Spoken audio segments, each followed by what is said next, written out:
తెల్లవారే వెలుగు రేఖలా పచ్చ పచ్చ పచ్చి మట్టి బొమ్మలా అల్లి బిల్లి వెన్న పాల నురగలా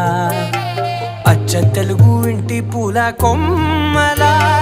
దేవదేవుడే పంపగా ఇలా దేవతే మా ఇంట అడుగే పెట్టెనంట బ్రహ్మ కళ్ళలో కాంతులే మా అమ్మలా మా కోసం మళ్ళీ లాలి పాడేనంట.